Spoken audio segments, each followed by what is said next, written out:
All right, names? Yeah. So like I say, we launched the pod and put a name on it. And the name I chose was Artificially Intelligent, which is smart, but actually, every time you search it, it gets everything that has got artificial intelligence in it comes up. Doesn't And it at the show up moment, too? that is everything in the world. Yeah. It's also, especially with my accent, it's probably not easy to tell the difference in artificially intelligent to artificial intelligence. Yeah. To many people listening, it's going to sound the same. Yeah. So yeah, I think I have a feeling I need something a lot more searchable, a lot more unique. Maybe that comes from our brand name, and maybe it's our brand name : the journal, the diary, whatever, something like that. But then that's not, people are not searching for our brand name. That's the whole point. Mm-hmm. Give me your dressing down. What have I done wrong? How do I fix it? It's also, there's all those problems. Plus, it just doesn't really tell you what the show's about. I mean, it tells you it's about artificial intelligence, but that's not really what your show's about, is it? Well, it was about making myself artificially intelligent, building a startup with AI. But that is far too much of a leap.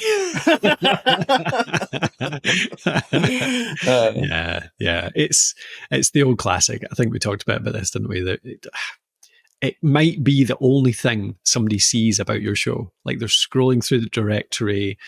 It needs to be so on the nose. It needs to be so, here's exactly what this show is, and there's no mistaking. Otherwise, they're just going to go, I'm not sure. Just keep scrolling. So I feel like it has to have something around the targeting as well, as in around developers, or around developers who want to create an artificial intelligence business, or it needs to have, I feel like it needs to have something around the targeting in there too. Otherwise, the other way is, you always call it artificially intelligent, the show about, and then it has to have a really short, concise subtitle. But ideally, the name alone. Yeah, I did do that. I did add the sort of subtitle within the title thing, but I think it suffers from the same problem, because you're never going to remember the subtitle. It's the title that you remember and you search for. Totally. Yeah, and that's the bit that should be big on your artwork as well. Like, it comes back to the artwork too. Like, your artwork is, again, maybe the only thing people see. They might not even be looking at the text alongside it. They'll just be looking at the actual artwork that has the title on it in prominent letters. So yeah, what have you got any ideas for a new name yet? Honestly, no. Okay. I was hoping to get some criteria from you. So, okay, I would say the criteria it should include something around AI, of course, but actually I think it's more about the people. It's more about the people who would listen, which again is, you can maybe narrow this down, but maybe it is developers with an interest in business. Looking at AI. I mean, there's a lot in there, isn't there? Developers with an interest in business looking at AI as the platform for that. But it feels to me like that would be if you can sum that up in 2, 3, 4 words, that could be an ideal hook. That's what it comes down to. The purpose of the title is to get somebody to listen to the show. It's no more than that. It's not to make them laugh. It's not to make them think, oh, this guy's clever. It's to get them to listen to the show. And really, all that is this for me? What problem does it solve? What problem does it solve? Is this for me? That's what it is. That's all it's about. We talk about that kind of problem solution. We talked about that in the last one, like planning out the show. But that's what goes into the title. The uniqueness might be able to be kind of kept for later, but really it's that problem solution to me. But then the target audience has to come in there too, probably. Can I put you on the spot a little? Yeah. What are some podcast names, like ones that you listen to, that you think work really well? Good question. Because a lot of shows break the rules, as in the Tim Ferriss show, the Joe Rogan podcast. But then they've had audiences before. That's the thing. So a lot of people kind of end up following the big name podcasts, not realizing that they only broke the rules because they had something that came before that helped them do that.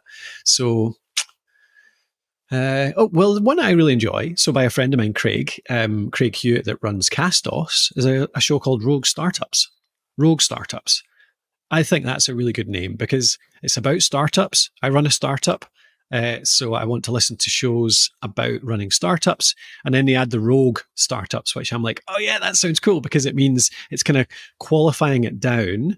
It's probably not VC startups. It's probably not, a really highly planned startup. It's more just, let's just get it started and go and see what we can do. And it should be a bit different. So that name really appeals to me, for example. And there's still a bit of kind of catchiness, still there's something cool about that name still. It's not just the show for startup founders who want to do it a bit differently. That's kind of what captures all of that. That's what it says. Yeah, totally distilled down into a kind of short, sharp, cool name. Yeah. Equally, Rob Walling's Startups for the Rest of Us. That's a really cool one too. That conveys something similar. It's for if you're trying to start a business, you've kind of started to learn about all of these, like all the VC approaches, all of the work that goes into that. I don't want to grow a massive business. There's all these processes, all these systems that people seem to use when they're starting businesses. So it sounds complicated. And then you see a show that says Startups for the Rest of Us, and you're like, I feel like I'm the rest of us. I'm not one of these people doing it perfectly. I'm one of the rest. And that's what the show's about. It's exactly what it's about. It's about bootstrappers. It's similar to the Rogue Startups approach. So I think that works really well too. Does that help? It helps a lot, actually. And it's made me realize something. So we're at the same time that we're thinking about the name for the podcast or renaming the podcast. And I guess we can talk about, is that okay to do in a minute? Yeah. We're also thinking about the name for the business, and this whole process of trying to distill a feeling, something that you can identify with, down into one or two words. That's exactly what we're doing there. So it makes me think that actually the business that we're making and the brand around it, we want to be so specific about who we're building this for that's going to apply probably to our podcast as well. What's your take on because this is a business podcast. It's our podcast for our business. Do you think that businesses should choose a different name for their podcast? Do you think that's important, or do you think there's actually benefit to maybe sharing the name and adding a modifier to it, like a subtitle kind of thing? Yeah, I think there's huge benefit to sharing the name. If you can find a brand that really strikes a chord with people, and it's a great name for the company, it's also going to be a great name for the podcast. And I think the downside of doing that, I've seen, is that some people might not listen to a show that is named the Nike podcast because they think it's just going to sell Nike shoes, So if it's a really big established brand, then maybe it's not a great idea because actually it just comes across salesy. It puts people off. But if you're an emerging company with a brand new brand, you don't have that problem. Nobody knows your brand anyway. So hopefully you've come up with a great brand that resonates with people, that really tells people who it's for and what it does. And then that can totally be the podcast name as well. And you'd end up growing both at the same time. And I think that's kind of one of the trends of the last 10 years, isn't it? That companies that have started up are much more purpose-driven. They're much more values-driven, much more around, who they're for and what they do and why, all around the why, Simon Sinek, all that stuff. And that means that the name of the company probably conveys a lot of that then goes into the content as well and the kind of ethos behind it all. So I think it's much more probably likely and much more useful and much more safe for a company to do that now than somebody called Unilever or GlaxoSmithKline or whatever, So the old rules for the big companies don't apply to us now, I believe, with that. Yeah. Cool. Okay. That works. Yeah. I'm excited about that. I like it when things tie together nicely. Because that's exactly what we're doing. We're trying to make quite a purpose-driven brand, and the one that kind of made it twig for me was you mentioned Rogue Startups, and actually that kind of captures the essence a little bit of how we're trying to name ours, and it's probably how I would want to sell the podcast. Obviously we can't call it Rogue Startups and it's going to have a slightly different spin on it, but that works. We can capture the meaning for both, and that's quite exciting actually, because it means we can grow the brand and the podcast at the same time. So Yeah. And that would hopefully be your the whole website, like the blog as well, and all that stuff. It all ties into your content. Yeah. So it's not just podcast separate, blog separate, video separate, product separate. It's all just one thing. Yeah. Yeah. Aye. Which is something we've talked about a few times with Ality. Like it's kind of, we're down a road already. It's difficult to change now. But if you can start with that in mind though, that's quite a powerful thing, I think. Definitely. Is it, so one of your first questions was around, can you change? So this does come up. Can you change the name of a podcast after it's launched? And there's a whole bunch of different a whole bunch of qualifiers around that, I think. Part of it is, how long ago was it? You were 1 week, one episode. So yes, absolutely. Just do whatever the heck you like with it. There's nothing established right now. You can change everything over the next few weeks, the next few months even. But I think even down the line, I've seen people rebrand a podcast. I've seen people change the name of a podcast multiple times over the life cycle of a show.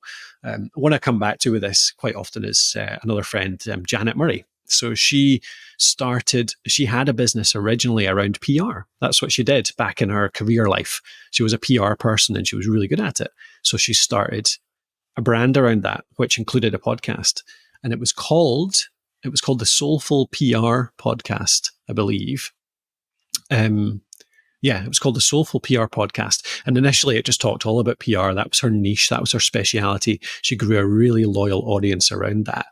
But 50, 100 episodes in, I can't remember when it was exactly, might have been 100 actually, just a bit dead on. She thought about it. She said, this is kind of limiting me now. My audience has grown way beyond this. Like, people are interested in much more than just PR. I have a kind of philosophy around communication and audience building and all that kind of stuff. And at that point, she had enough of a following and enough established credibility, enough established reputation that she just changed the whole show to the Janet Murray Podcast. And that was fine, actually. And it went on fine like that for a while. And her audience followed her. And because of that kind of chat around it, that knowledge of who she is, the people that were out there already, she continued to grow because of that, because they knew kind of what the philosophy was, and she attracted people of a similar type, a lot of it through word of mouth. Now, I might be mixing up the orders here, but it's certainly the three things happened, but eventually she ended up changing it again to courageous content, because she ended up finding a really resonant message around what she does. So I think when she changed to Janet Murray, she was like, I just want people to kind of follow along with what I believe about, creating content, about building audience, all that kind of stuff. But eventually through that journey, she found this courageous content topic that she really resonated with, which is really just about creating content that you believe in, that's more personal, that's about you, that really resonates with people, which is cool. And so she changed the podcast to that as well. And so it was this evolution of three changes, whereby she maybe lost a few people at some of the changes, but that was fine. That's good, because it means that those people kind of weren't part of where you want to go with your content anyway. So definitely possible to change a name. In fact, many times it's a good idea to change a name if you're feeling limited, or you're feeling kind of like you've changed tack a bit from that original one, and you can carry along a lot of that audience with you. And in fact, a lot of the times that name change, that brand change, that concept change will be driven by that audience anyway. So the segment of your audience that are saying, this is the part I love, this is what I love you talking about, they'll be following along with you and be even more invested into your show once you've made the change, and will be even more invested in growing that audience with you. So I think that's always a good example, I think, of doing it well, and why you might want to do it at various stages too. So I know you're not quite at that stage yet, but yeah, I think it shows that it's possible, and definitely good to be proactive about it. Definitely. Yeah, cool. So just do it. No problem. Just do it. Early on. Just do it. Yeah. But even later on, if it's worth, there's a lot of reasons to do it, it sounds like. Yeah. And it doesn't need to be a bad thing. Yeah, there's obviously more goes into it if it's later on, like more considerations, like changing brand names, all that kind of stuff. There's definitely like some downsides to that, of course. But yeah, first 10 episodes, first 20 episodes, I would expect to change your name probably once or twice, unless you've done really good planning, unless you've already kind of thought a lot about what you want to cover, and you get it spot on, which many people don't. So yeah. Yeah. I can tell I spent approximately 2 hours preparing the whole thing before putting it live, which it's good and bad at the same time. So that is absolutely. I would recommend that rather than procrastinating for a month, 2 months, and never putting out because you're never quite sure. And I think maybe that's the message, isn't it? Like, I think in the first 10 to 20 episodes, you should be encouraged to change as much as you like, to iterate, to learn, to change, to pivot, to whatever, all those buzzwords, because you only really know what you're going to do when you do it live. Like, there's a bunch of sayings around this, isn't there? Like, everyone has a plan until they get punched in the face. That punch is launching your first episode. The plan goes out the window because people actually hear it and tell you what they think. Or even just in the act of you doing it, you realize this isn't quite right, because it's only really in doing it live, real. And, that's the other one. The other saying I love around this is the whole, like, when you take that first step, provenance moves to help you. I don't know the actual words of it. It's an old Greek one, but I love that. It's like when you take a first real step, not the first fake step, not the first practice step, not the rehearsal. It's only the first real one, getting into the arena, whatever it is, that you really kind of provenance moves, and it helps you decide, and it helps you realize, is this right? Is this wrong? If it's wrong, fine. Let's just change a little bit, change tack, learn, and refine where you go from there. Mm-hmm. And I had to change my first episode after putting it live. I went through really excited to my partner Soph and said, "It's live! I'm a podcaster at last." It's only taken 3 years of working with podcasters. And she started listening to it, and she was like, "It's really good, but you've got 2 intros." I forgot to cut out like the first minute and a half after sticking on another intro, but you can just go and edit it because no one's listened to it yet. This is a good thing about being really early on, is you're you're invisible to a point, or at least not enough people that it's a huge problem. Absolutely. Yeah. And I think, here's a plug for our own stuff, but Alitu, I love that as a part of Alitu, the fact that it's integrated the editing and the publishing, that is so easy. Like in the olden days, and especially certainly still with many hosting platforms, if you want to do that, you need to go away to your editing platform. You need to edit the file, take that file, keep it on the exact same name, hopefully, upload that to replace the existing one, all that stuff, and then republish. But with Alitu, you can go and make edits to anything, anytime, and it just updates the feed, and then anyone downloading from then on gets that new version of it. So I think it's even more useful for new podcasters in that kind of fast-moving, move fast and break things stage. Definitely. Yeah, absolutely. I'm just taking note of testing that on our landing page as a USB. Oh yeah, cool. Nice. Perfect. All right. Does that cover most of your problems, do you think? Most of your questions? I think just so, now? Yeah. Lots to go on. Still really, really excited about it. But I think there's a lot of experimentation to do. So I will report back. Great stuff. Yeah. No, I think it's. I'm looking forward to having a listen now. Actually, now that they're live, I'm going to go and subscribe. Do it. Yes. Listen to your double intros. Leave a review. 1 star, double intros. It's the same thing twice. It's silly. Awesome. Thank you so much, Colin. Appreciate it.